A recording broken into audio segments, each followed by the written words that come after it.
샬롬. 오늘 우리가 함께 읽어나갈 성경 본문은 출애굽기 4장 말씀이 되겠습니다. 우리 출애굽기 3장에서는 어떤 내용이 기록되어 있었나요? 이제 모세가 그 미디안 광야의 생활이 이제 40년이 이제 다 될 때 하나님은 호렙산에서 양치는 모세에게 나타나십니다. 그리고 애굽에 있는 이스라엘 백성의 고통소리를 다 들어놓으라고 말씀하시면서 모세에게 그 이스라엘 백성을 애굽에서 탈출시키라는 사명을 주십니다. 가서 이제 전할 그 말씀과 이제 이스라엘 백성들한테 이제 가나안 땅으로 너를 데려올 거라는 그 말씀을 이제 전하라고 명령을 하시고, 그러나 바로는 절대 쉽게 이스라엘 백성을 보내지는 않을 것이라는 것을 미리 말씀을 하십니다. 그러나 내가 강한 손으로 쳐서 이제 바로가 내보낼 것인데 이스라엘 백성이 나올 때 재물을 가지고 나올 것이라는 앞으로 일어날 일에 대해서도 하나님께서 모세에게 말씀을 전합니다. 그럼 오늘 출애굽기 4장은 우리가 어떤 내용을 중점적으로 읽으면 될까요? 이렇게 정말 자상하게 또 앞으로 일어날 일과 모든 것들을 하나님이 말씀하신데도 불구하고 모세는 여전히 걱정에 쌓여 있습니다. 이렇게 말을 해도 이스라엘 백성들이 나를 절대 믿지 않고 따르지 않을 것이라고 얘기를 합니다. 그러자 하나님께서는 이제 모세에게 능력을 주시는 내용들이 기록이 되어 있습니다. 그래서 또한 말 못한다는 이 모세에게 또 아론을 붙여주시고, 그래서 이제 드디어 모세는 애굽으로 출발을 합니다. 근데 가는 여정 속에서 하나님은 할례받지 않은 아들의 문제로 인해서 모세를 죽이려고 하는 또 이런 일들이 발생하게 됩니다. 그래서 우리 출애굽기 4장을 통해서는 모세가 이제 애굽으로 떠나는 과정 속에서 일어나는 것과 드디어 애굽 땅까지 도착하는 그런 내용들이 기록이 되어 있습니다. 우리 출애굽기 4장 읽겠습니다. 모세가 대답하여 이르되 그러나 그들이 나를 믿지 아니하며 내 말을 듣지 아니하고 이르기를 야훼께서 내게 나타나지 아니하셨다 하리이다. 그러나 하나님, 제가 지금 하나님께 들은 말씀 다 얘기를 전해도 아마 믿지 않을 것 같다고 얘기를 하는 겁니다. 그러니까 하나님께서 그에게 이르시되 지금 내 손에 있는 것이 무엇이냐? 모세가 지팡이니다 하고 말씀을 합니다. 그러니까 하나님께서 다시 이르시되 그걸 땅에 던져라. 이렇게 해서 이제 그 땅에 지팡이를 모세가 던지니까 그 지팡이가 뱀으로 변합니다. 모세가 뱀을 막 급히 피합니다. 모세는 이 광야 이 생활에 40년 동안 많은 뱀들을 아마 봤을 것입니다. 그래서 모세가 급히 피할 때 놀라기도 했지만 아마 독사가 아닐까 그런 또 생각도 해봅니다. 그래서 이제 하나님께서 다시 모세에게 말씀을 하십니다. 네 손 내밀어서 그 뱀 꼬리를 잡으라고 말씀을 합니다. 우리가 많이 그 일상 그 상식으로 들어왔듯이 뱀은 절대 꼬리를 잡으면 머리를 휙 돌려서 손을 물거나 하기 때문에 위험합니다. 그러니까 절대 뱀은 꼬리를 잡아서는 안 됩니다. 근데 이제 모세가 결단을 해야 됩니다. 모세 역시 그 뱀의 그런 것들 상식을 알고 있었을 것입니다. 근데 이제 모세는 그 하나님을 믿고 이제 뱀 꼬리를 잡습니다. 그러니까 그의 손에서 지팡이가 된지라 다시 지팡이로 변하는 것을 눈앞에서 보게 됩니다. 그래서 하나님은 왜 이런 것을 보여주는지 말씀하고 있습니다. 5절에 이는 그들에게 그들의 조상의 하나님 곧 아브라함의 하나님, 이삭의 하나님, 야곱의 하나님 야훼가 스스로 있는 내가 내게 나타난 줄을 믿게 하려 함이라. 그래서 네가 이런 이적을 보여서 이스라엘 백성들이 너가 하나님 명령 받고 왔다는 것을 믿게 하기 위해서 너에게 이런 능력을 지금 준다고 말씀을 하시는 겁니다. 그래서 하나님은 또 한 가지의 능력을 주십니다. 야훼께서 또 그에게 이르시되 내 손을 품에 넣어라. 가슴에 품에 넣어보라고 말씀하십니다. 그가 손을 품에 넣었다가 이제 손을 내어보니까 그의 손이 나병에 가득 손이 병들어 있는 것을 보게 됩니다. 하나님은 다시 그 나병이 든 손을 다시 품에 넣어보라 고 말씀을 하십니다. 그래서 모세가 다시 손을 가슴에 품에 넣었다가 내어보니까 다시 본래의 살로 손이 돌아온 것입니다. 그래서 하나님께 다시 말씀하십니다. 8절에 야일께서 이르시되 만일 그들이 너를 믿지 아니하며 그 처음 표적의 표징을 받지 아니하여도 나중 표적의 표징은 믿으리라. 그러니까 처음 표적 그 지팡이가 뱀으로 변했던 그 표적은 믿지 않겠지만 네 손에 이렇게 나병이 생겼다 다시 정상적인 손으로 돌아가는 것을 보게 되면 아마 믿을 거라고 말씀을 하십니다. 그러나 그들이 이 그 두 가지 이적도 믿지 아니하면 내 말을 이제 듣지 않거든 너는 그 다음에 나일강에 가서 물 떠다가 땅에 부으라고 말씀을 합니다. 그럼 피가 된다고 말씀을 하시는 것입니다. 근데 모세는 두 가지 이적을 봤기 때문에 이제 나일강 물은 지금 이제 멀어서 떠오지도 못하지만 이제 믿고 이제 가면 되는데 모세가 이제는 또 어느 것을 또 얘기를 하냐면 나는 본래 말을 잘 못하는 자라는 거예요. 그러니까 말에 능수능란하지 못하다는 이유도 있겠거니와 또한 모세는 애굽 왕시에서 40년만 지내다가 왔기 때문에 이스라엘 그 동족 자기 동족들에 쓰는 히브리어를 능통하게 하지 못할 것입니다. 또한 이렇게 40년 동안 떠 있었기 때문에 또 여러 가지 그런 문제가 있었을 것입니다. 그래서 자신은 말을 잘 못하니까 주께서 주의 종에게 명령하신 후에도 지금도 역시 내 입은 뻣뻣하고 혀가 둔하다고 얘기를 합니다.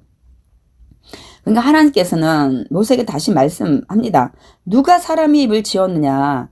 누가 말 못하는 자나 못 듣는 자나 눈 밝은 자나 맹인이 되게 하냐? 나 야훼 하나님이 아니냐고 모세에게 대묻습니다. 그러니 이제 가라. 내가 내 입과 함께 있어서 할 말을 내가 가르칠 것이다. 라고 이 안심을 시킵니다. 그럼에도 불구하고 모세는 주여 정말 더 합당한 자를 보내다는 건 저는 아무래도 합당한 자가 아닌 것 같습니다. 모세가 이제 그 애굽 왕시에서 40세가 됐을 때 이 동족을 구원하려고 했던 그 모세는 이 미디안 광야에서 40년을 살면서 점점 자신이 없어진 것 같습니다. 그러니까 하나님께서 어떻게 하십니까? 14절에 야훼께서 모세를 향하여 노하여 이르시되 하나님 이제 진노하십니다. 아니 내 사람 내 형 아론 있지 아니하냐? 그가 말 잘하는 것을 내가 아노라. 하나님은 정말 전지하십니다. 이 아론이 정말 뭐 애굽의 말이든 히브리어 말이든 또 말에 능숙하든 이걸 다 잘한다는 것을 다 알고 계십니다. 그렇기 때문에 하나님은 우리의 모든 것도 다 지금 알고 계십니다. 그래서 그가 말 잘하는 것을 내가 아노라. 그가 너를 만나러 나오나니 그가 너를 볼 때 그의 마음에 기쁨이 있을 것이라. 무슨 말씀인가요? 너 만나러 아마 형이 올 거다. 근데 그가 너를 보면서 너의 말 듣고 다 정말 기뻐하면서 너를 도우려고 할 거라고 말씀을 하십니다. 그래서 너는 이제 그에게 그 형 아론에게 나한테 들은 말을 전하고 그 입에 할 말을 주라. 내가 그래서 너에게 줄 말, 내 입과 또 그의 입, 그 형 아론의 입에 함께 있어서 너희들이 행할 일을 가르치리라.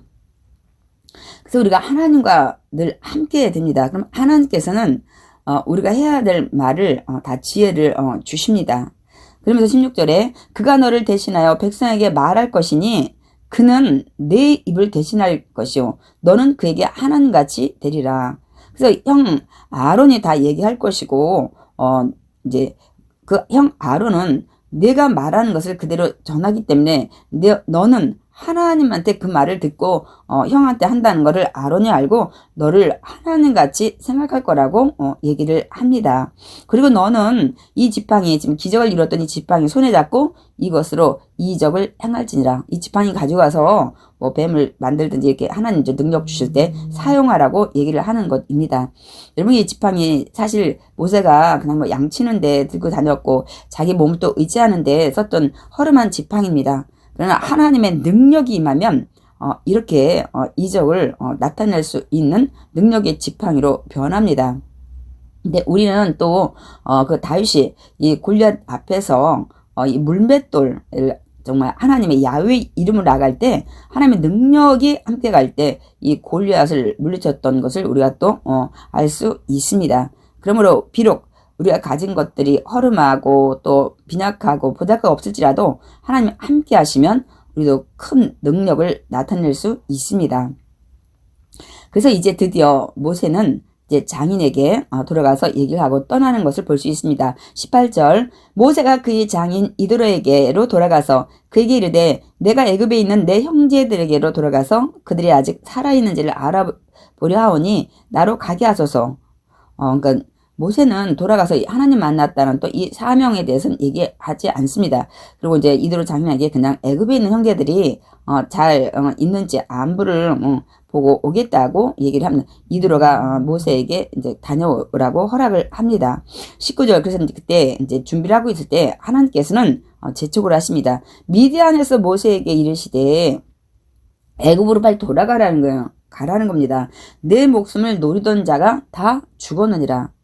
하나님은 이미 모세가 그 애굽에서 도망왔을 때 애굽인을 쳐서 이제 모래에 파묻었던 그래서 모세가 수배자였죠. 수배자. 그런데 그 아는 사실을 알고 그 모든 그런 사람은 다 죽었기 때문에 이제 빨리 떠나도 된다고 얘기를 하십니다. 이렇게 하나님은 모든 상황을 다 살피시고 계십니다. 그래서 우리가 이제 예수님이 태어났을 때도 베들레헴에서 동방박사가 헤롯에게 돌아가지 않도록 하고 헤롯이 이제 이 아기를 죽이려고 했을 때도 이들이 애굽으로 피하게 됩니다. 그래서 애굽에서 살고 있을 때 꿈의 사자가 이제 하나님의 사자가 나타나서 이 아기를 찾아 죽이려는 자가 다 죽었으니까 빨리 이제 고향으로 돌아가라고 그때도 하나님은 말씀하셨습니다. 이렇게 하나님은 온 우주에 충만하시기 때문에 이 모든 것들을 다 알고 계십니다. 그래서 우리는 하나님을 의지하고 우리 인생도 맡기고 나가야 됩니다. 그래서 이제 모세가 그의 아내와 아들들을 나귀에 태우고 애굽으로 돌아가는데 모세가 그 손에 하남 지팡이를 손에 잡았다고 말씀하고 있습니다. 이걸 가지고 능력을 나타나야 되니까 이제 그렇죠. 21절 야훼께서 모세에게 이르시되 내가 애굽으로 돌아가거든 내가 내게 보여준 이적을 바로 앞에서 다 행하라. 그러나 내가 그의 마음을 완악하게 한즉. 아니 하나님은 왜 빨리 출애굽시키진 않고 또 이 바로의 마음을 완악하게 할까요? 그 이유가 다 있죠. 그들의 400년 동안 거기서 정착하면서 쉽게 이스라엘 백성이 떠나기 쉽지 않습니다. 또한 바로 역시 이제 떠나지 않게 할 것입니다. 그러나 그들이 섬기는 이 모든 그 애굽의 신들하고 이제 하나님은 하나씩 보여줍니다. 애굽에서 섬기는 그 강대국의 신들보다 하나님이 더 능력 있는 유일신이라는 것을 보여주기 위한 과정들을 이제 거치게 됩니다. 그래서 그가 백성을 보내주지 아니하리니 너는 바로에게 이르기를 야훼의 말씀에 이스라엘은 내 아들 내 장자라고 전하라. 그리고 내가 내게 이르기를 내 아들을 보내주어 나를 섬기게 하라 하여도 내가 보내주기를 거절하니 내가 내 아들 내 장자를 죽이리라 하셨다 하라 하시니라. 이제 마지막 출애굽의 10가지 재앙 때 네가 이 하나님의 아들인 장자들 이스라엘 백성을 안 보냈기 때문에 네 장자 그래서 그 장자뿐만 아니라 가축의 초태생도 다 마지막엔 죽이시죠. 그래서 내 보내게 되는 것을 우리가 알 수 있습니다. 그러니까 네가 안 보냈기 때문에 이런 일이 발생한다는 것을 나중에 전하라는 것까지 이미 하나님은 다 모세를 통해서 말씀을 하십니다. 24절 그래서 모세가 길을 가다가 숙소에 있을 때 근데 하나님께서 갑자기 이 모세를 만나가지고 모세를 죽이려고 하십니다. 또 이것은 무슨 또 웬일입니까? 네, 그때 아내 시보라가 빨리 돌칼을 가져다가 그의 아들의 포피를 베어가지고 그의 발에 갖다 대며 이르되 당신은 참으로 내게 남편이로다 하니 야훼께서 그를 놓아 주시니라. 무슨 말씀일까요? 뒤에 그 이유가 나와 있습니다. 그때 시보라가 그 피남편이라 함은 할례 때문이었더라. 당신은 정말 하나님의 할례받고 선택한 하나님의 자녀라는 것을 인정하게 됩니다. 그래서 그 아들이 아마 어떤 상황에서든지 이 할례를 받지 않은 것 같습니다. 그래서 우리 할례에 대해서 우리 창세기 17장에 우리를 통해서 한번 봤었는데요. 아브라함과 하나님이 그 약속을 하셨죠.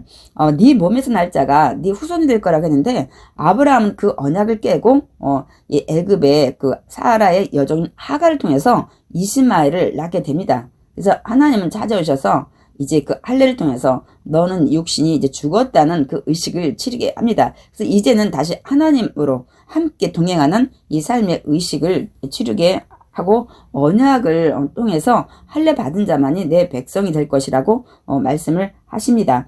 그래서 여기에 지금 떠나는 사명까지 떠나는 이 아들 중에 하나님의 백성이 안 된 아들이 있었던 것입니다. 그래서 우리 사역을 온통 가족이 갈 때 정말 믿음에서 다 하나님께 헌신된 자녀로 우리가 함께 가야 합니다.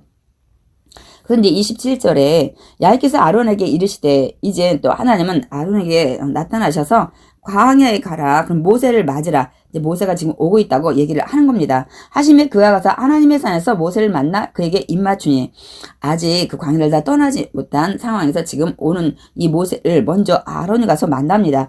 그래서 모세가 야훼께서 자기에게 분배하여 보내신 모든 말씀과 야훼께서 자기에게 명령하신 모든 이적을 아론에게 알리니라. 그동안 하나님 앞에 들은 말씀, 또 보여준 이적, 이걸 다 아론에게 얘기를 합니다. 그래서 이제 아론이 미리 하나님 말씀하셨죠. 마음에 기쁨이 넘칠 거다. 그 네 하는 일에 같이 도와줄 거라고 미리 말씀하셨습니다. 그래서 이제 모세와 아론이 가서 이스라엘 자손의 모든 장로를 모으고 아론이 야훼께서 모세에게 이르신 모든 말씀을 이제 들었기 때문에 대신 전하고 그 백성 앞에서 그 보여줬던 하나님의 이적을 행합니다. 그러니까 31절 백성이 믿으며 야훼께서 이스라엘 자손을 찾으시고 계시고 지금 그들의 고난을 살피셨다 함을 듣고 머리 숙여 경배하였더라. 아, 우리 하나님은 우리를 버리지 않으셨구나. 우리 고통을 다 들으시고 우리를 지금 찾으셔서 이 가나안 땅에 다시 올려보내려고 하신다는 얘기를 듣고 하나 앞에 정말 경배하는 이스라엘 백성들을 볼 수가 있습니다. 그래서 오늘 우리가 출애굽기 4장을 마쳤는데요. 우리가 여기서 또 깨달을 교훈들이 많이 있죠. 그러나 이제 우리가 또 특별한 우리 또 교훈은 이 4장을 통해서 우리가 믿는 하나님은 정말 능력의 하나님이시라는 걸 우리가 다시 한번 깨닫게 됩니다. 이 지팡이의 뱀 사건과 손 나병 사건, 뭐 나일강의 피 이런 것들 뿐만 아니라 또 앞으로 또 하나님은 정말 많은 이적을 행하실 것입니다. 또한 여기에서 그 모세가 사명을 가지고 갈 때 아들이 할례를 하지 못했을 때 하나님은 죽이려고 했던 이 부분을 우리가 사실 이해가 잘 안 됐지만은 지금으로 말하면 침례를 내가 하나님을 나의 아버지로 예수를 나의 구주로 믿는 믿음 안에서 우리가 자녀가 될 뿐만 아니라 하나님의 사명을 우리 감당해야 됩니다. 그래서 지금은 이제 할례 대신에 우리가 침례를 행하지만 이런 의식이 중요한 것이 아니고 진정한 의미가 중요합니다. 예수님이 나의 죄를 지고 십자가에 죽으시고 부활하셨다는 사실을 내가 온전히 믿는, 그래서 의식을 통해서 나는 그걸 믿는 사람이라는 것을 보여주는 이 그 중심이 우리가 중요합니다. 그래서 이제 우리는 예수 그리스도를 믿음으로 이제는 마귀의 종이 아니라 하나님의 자녀가 되었습니다. 이제 옛사람이 아닌 하나님의 자녀로 우리는 살아갑니다. 그러므로 우리의 영적인 하나님 아버지의 말씀에 우리 자녀는 순종하며 우리가 살아야 합니다. 그리할 때 하나님은 우리를 들어 쓰시고 우리 앞날에 필요한 것을 준비하신 이레의 하나님, 우리의 또 인생의 길을 여시는 하나님을 우리가 만나게 됩니다.